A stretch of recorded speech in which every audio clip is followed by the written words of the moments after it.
Hello guys, अस्सलाम वालेकुम।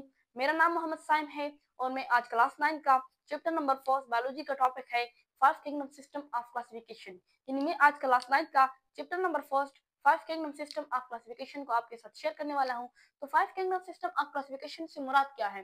Five kingdom system of classification से मुराद है कि अगर आप देखें, अल्लाह ताला ने इस कायनात पर बहुत सारे लिविंग ऑर्गेनिज्म को पैदा किया है। इस अर्थ पर बहुत सारे लिविंग ऑर्गेनिज्म है, इस जमीन पर बहुत सारे लिविंग ऑर्गेनिज्म है। तो क्या इन तमाम लिविंग ऑर्गेनिज्म के बारे में स्टडी करना पॉसिबल है?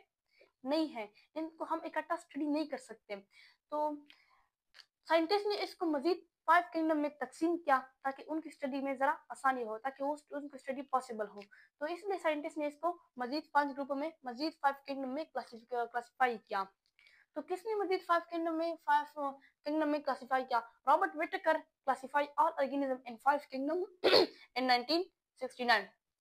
रॉबर्ट विटेकर जो कि एक साइंटिस्ट है, classify all organism into five kingdom in 1969।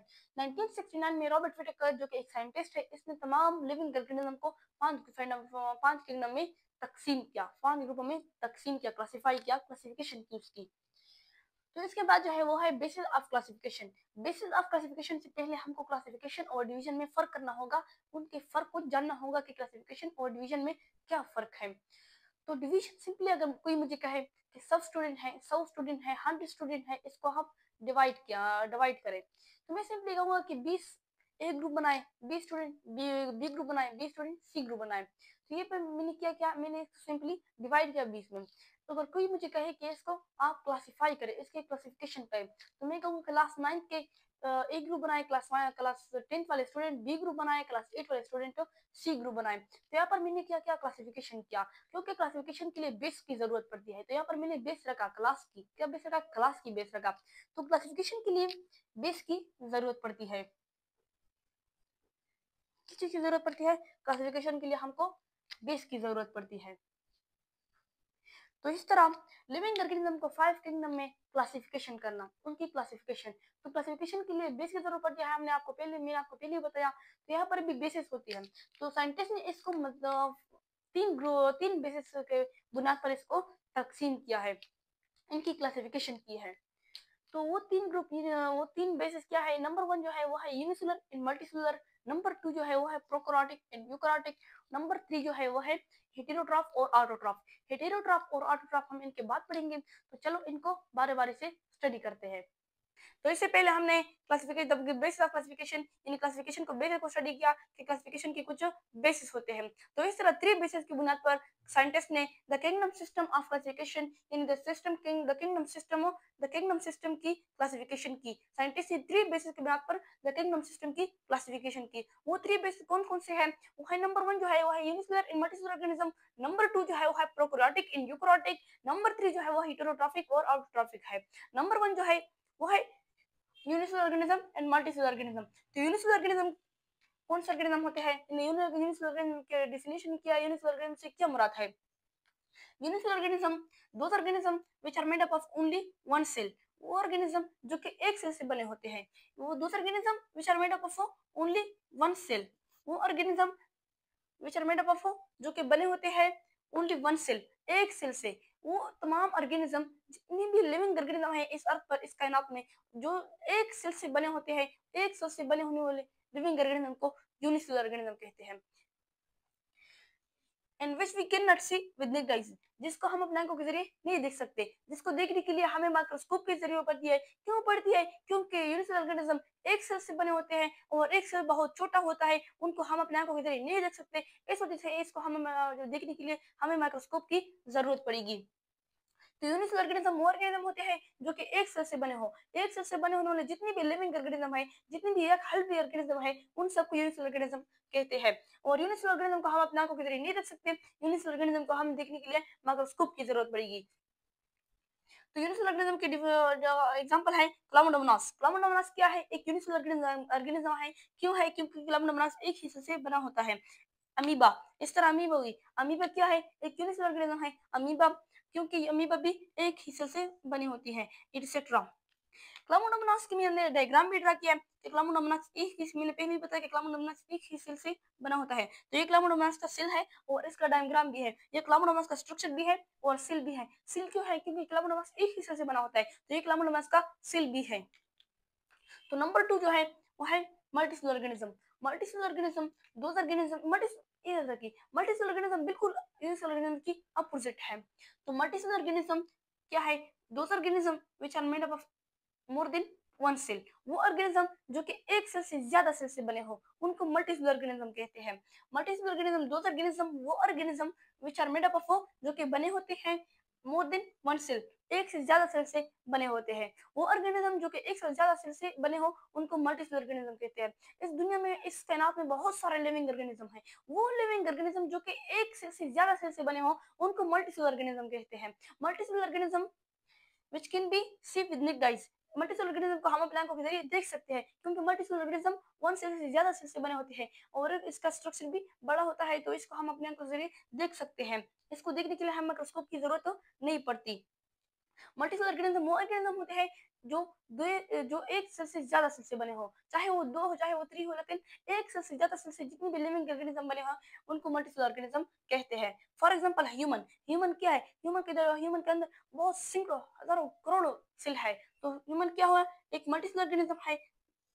Frog frog क्या है? एक मल्टीसेलुलर ऑर्गेनिज्म है और ह्यूमन को हम देख भी सकते हैं, तो इस तरह फ्रॉग को भी हम देख सकते हैं। इसका मतलब कि फ्रॉग वन सेल से ज्यादा सेल से बने हैं, तो फ्रॉग भी एक मल्टीसेलुलर ऑर्गेनिज्म है। ट्री को भी हम देख सकते हैं, ट्री में बहुत सारे सेल है, तो ट्री भी एक मल्टीसेलुलर ऑर्गेनिज्म है। ट्री का मैंने डायग्राम भी दिखे, ठीक है, ट्री का मैंने डायग्राम भी ड्रा किया है। देखिए ट्री ये है, ट्री में कितने सारे सेल है, बहुत हजारों करोड़ों सैकड़ों सेल है। तो ट्री भी एक मल्टीसेलुलर ऑर्गेनिज्म की एग्जांपल है, सॉरी एग्जांपल है। तो ट्री क्या है? एक मल्टीसेलुलर ऑर्गेनिज्म की एग्जांपल है क्योंकि ट्री को हम देख सकते हैं, अपने आंखों के जरिए ट्री को हम देख सकते हैं, तो ट्री भी एक मल्टीसेलुलर ऑर्गेनिज्म की एग्जांपल है।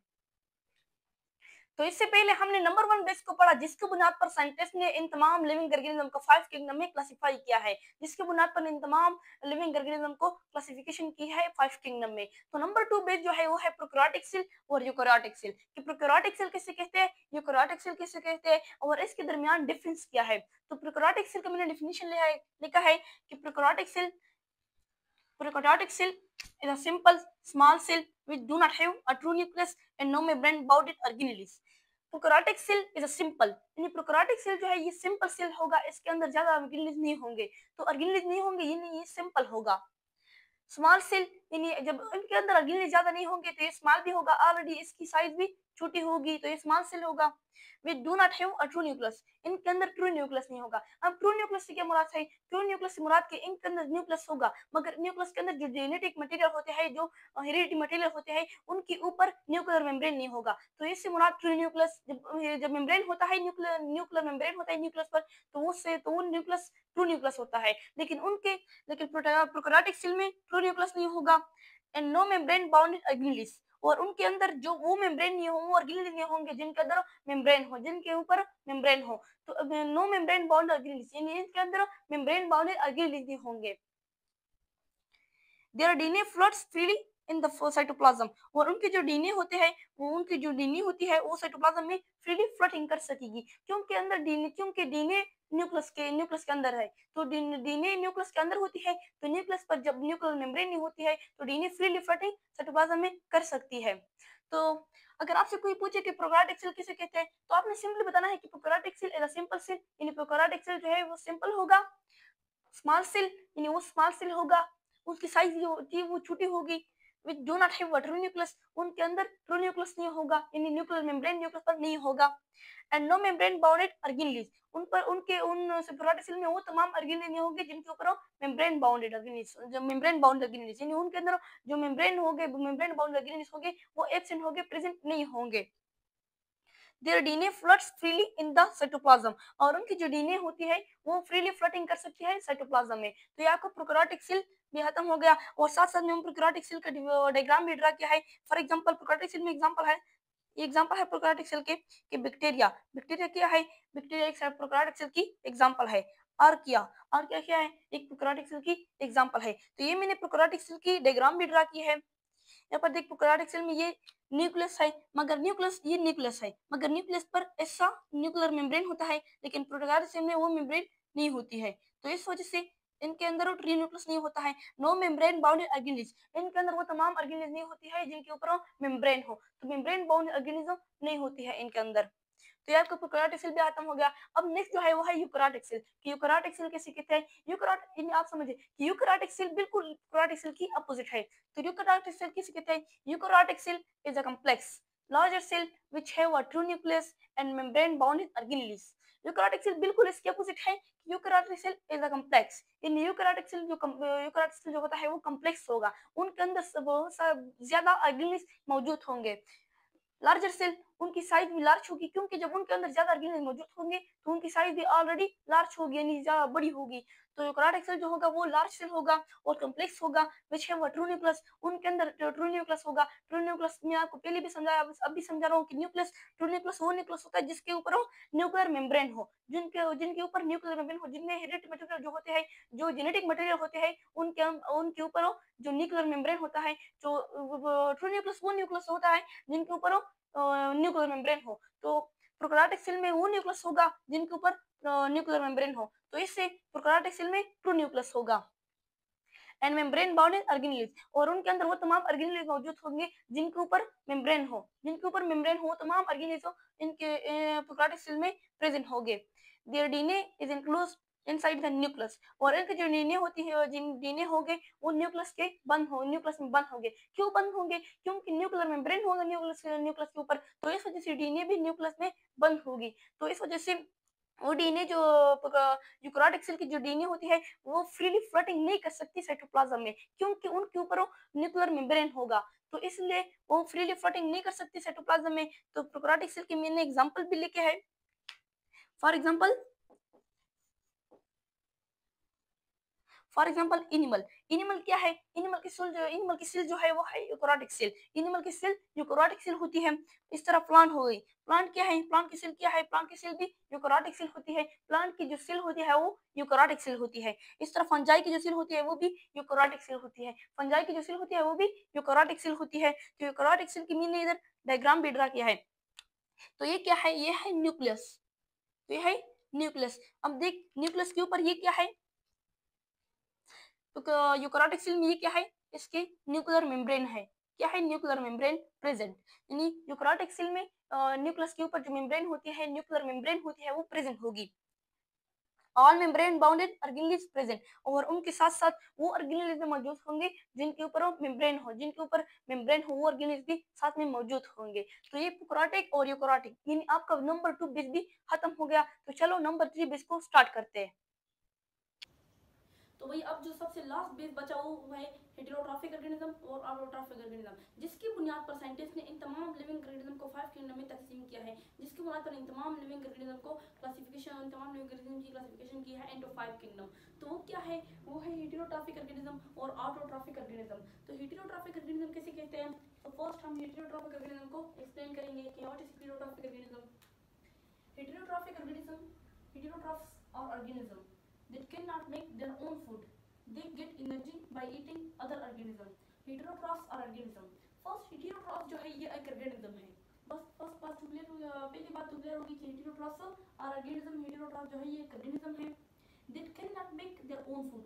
वो organism जो अपना खुराक खुद नहीं तैयार कर सकता हो। that cannot make their own food, जो अपना खुराक खुद तैयार नहीं कर सकता हो। तो यहाँ पर मेन क्वेश्चन बन रहा है कि जब वो खुद अपना खुराक खुद तैयार नहीं कर सकता तो उनमें एनर्जी किससे आती है। तो इसका जवाब आपको मिल जाएगा कि they get energy by eating other organism, कि इसकी एनर्जी गेट होती है बाय ईटिंग, खाने से अदर ऑर्गेनिज्म, दूसरे ऑर्गेनिज्म को खाने से इसकी एनर्जी गेट होती है। तो हेटेरोट्रॉफ्स एक ऑर्गेनिज्म है। कौन सा ऑर्गेनिज्म है, वो ऑर्गेनिज्म है जो अपना खुराक खुद तैयार नहीं कर सकता हो। तो उनमें एनर्जी कैसे आती है, उनमें एनर्जी दूसरे ऑर्गेनिज्म को खाने से आती है। दूसरे ऑर्गेनिज्म को खाने से उनकी एनर्जी गेट होती है। तो सिंपली आपने कुछ बताना है कि हेटेरोट्रॉफ्स ऑर्गेनिज्म है वो ऑर्गेनिज्म जो खुद खुराक नहीं तैयार कर सकता हो, वो अपना सर्वाइवल दूसरे ऑर्गेनिज्म के थ्रू करता है, यानी दूसरे ऑर्गेनिज्म को खाकर अपना सर्वाइव करता है। तो उनमें एनर्जी इस तरह आती है, जो कोई पूछेगा कि एनर्जी कैसे आती है तो उनको जवाब देना कि एनर्जी इस तरह आती है कि वो दूसरे ऑर्गेनिज्म को खाकर एनर्जी गेट करती है। तो हेटेरोट्रॉफ्स वो ऑर्गेनिज्म है जो खुद खुराक तैयार नहीं कर सकता हो और एनर्जी दूसरे ऑर्गेनिज्म के थ्रू अपनी एनर्जी गेट कर सकती है। तो एग्जांपल में मैंने एग्जांपल लिखा है ह्यूमन। ह्यूमन क्या है, एक हेटेरोट्रॉफ ऑर्गेनिज्म है, क्योंकि ह्यूमन इंसान अपना खुराक खुद नहीं तैयार कर सकता है, क्योंकि क्या हम अपने खुराक को तैयार कर सकते हैं? हाँ, नहीं कर सकते ना। तो हम हेटेरोट्रॉफ्स हो गए ना, हम अपनी सर्वाइवल दूसरा ऑर्गेनिज्म के थ्रू करता है, क्योंकि अगर हम खुराक ना करें, दूसरा ऑर्गेनिज्म को हम ना खाएं तो हम मर जाएंगे। तो हम अपना सर्वाइवल दूसरा ऑर्गेनिज्म के थ्रू करते हैं। तो हेटेरोट्रॉफ्स यानी ह्यूमन जो है ये भी हेटेरोट्रॉफ्स की एग्जांपल है, हेटेरोट्रॉफ्स की एग्जांपल है। क्यों है की एग्जांपल? क्यों भाई अपना खुराक खुद तैयार नहीं कर सकता हो और ये दूसरे ऑर्गेनिज्म के थ्रू अपना सर्वाइवल करता है और एनर्जी जो है वो दूसरे ऑर्गेनिज्म को खाकर अपनी एनर्जी गेट करती है। हेटेरोट्रॉफ्स के ऑर्गेनिज्म है क्योंकि हेटेरोट्रॉफ्स ऑर्गेनिज्म की एग्जांपल है। इस तरह एनिमल हैज अ लाइन, इनमें बहुत सारे एनिमल जो है ये हेटेरोट्रॉफ्स है। लाइन भी हेटेरोट्रॉफ्स है क्योंकि लाइन जो है अपना खुराक खुद तैयार नहीं कर सकता है, जो दूसरा ऑर्गेनिज्म के थ्रू करेगा, वो एनर्जी दूसरे ऑर्गेनिज्म के खाने से गेट करेगा। तो लाइन भी एक हेटेरोट्रॉफ्स की ऑर्गेनिज्म की एग्जांपल है। तो अब है autotrophs, autotrophic organism, autotrophic organism या फिर भी मिस्टेक नहीं है, ऑटोट्रॉफिक ऑर्गेनिज्म है, ये भी ऑटोट्रॉफिक ऑर्गेनिज्म है। इस ऑटोट्रॉफ्स भी कह सकते हैं और ऑटोट्रॉफिक ऑर्गेनिज्म भी कह सकते हैं। ऑटोट्रॉफ्स ऑर्गेनिज्म है, ऑटोट्रॉफ जो है ये भी एक ऑर्गेनिज्म है। कौन से organism? That can make their own food, ये अपनी खुराक खुद तैयार कर सकते हैं। That can make their own food, जो अपनी खुराक खुद तैयार कर सकता हो बाय यूजिंग सनलाइट, सनलाइट के इस्तेमाल में। ये जो हेटेरो ऑटोट्रॉफ जो है ये एक ऑर्गेनिज्म है, ये वो ऑर्गेनिज्म है जो मौजूदगी में सनलाइट के इस्तेमाल के जरिए वो अपना खुराक को खुद तैयार कर सकता हो यूजिंग सनलाइट। जैसा कि कीमोसिंथेसिस, कीमोसिंथेसिस एक प्रोसेस है जिसके जरिए ऑर्गेनिज्म जो है अपना खुराक खुद तैयार कर सकता है। इस तरह फोटोसिंथेसिस, फोटोसिंथेसिस जो है ये भी प्लांट में अक्कर होता है, ये प्रोसेस है जो लिविंग ऑर्गेनिज्म में अक्कर होता है, यानी प्लांट में, यानी ग्रीन प्लांट में ये अक्कर होता है। तो ये प्रोसेस के जरिए भी लिविंग ऑर्गेनिज्म जो है अपना खुराक को खुद तैयार कर सकता है। यानी वो ऑटोट्रॉफिक अपना खुराक खुद तैयार कर सकता है, अपने आप यानी खुद कर सकता है अपने सर्वाइवल हो। तो इसके एग्जांपल में लिखा है ग्रीन प्लांट, ग्रीन प्लांट में फोटोसिंथेसिस अकर होता है। तो फोटोसिंथेसिस जो है फोटोसिंथेसिस के जरिए वो ग्रीन प्लांट जो है अपने लिए खुराक को तैयार कर सकता है। इस तरह एलजी भी ग्रीनलेस है, एलजी भी अपने लिए खुराक खुद तैयार कर सकती है, खुराक खुद अपने लिए खुराक खुद तैयार कर सकते हैं। तो ट्रॉफिक ऑर्गेनिज्म जो है ये खुराक खुद तैयार कर सकते हैं। तो ट्रॉफिक ऑर्गेनिज्म वो ऑर्गेनिज्म होते हैं, वो ऑर्गेनिज्म जो अपना खुराक खुद तैयार कर सकता हो बाय यूजिंग सनलाइट, सनलाइट के इस्तेमाल के जरिए सनलाइट की मौजूदगी में अपने खुराक जो ऑर्गेनिज्म अपना खुराक तैयार कर सकता है, उन ऑर्गेनिज्म को ऑटोट्रॉफिक ऑर्गेनिज्म कहते हैं।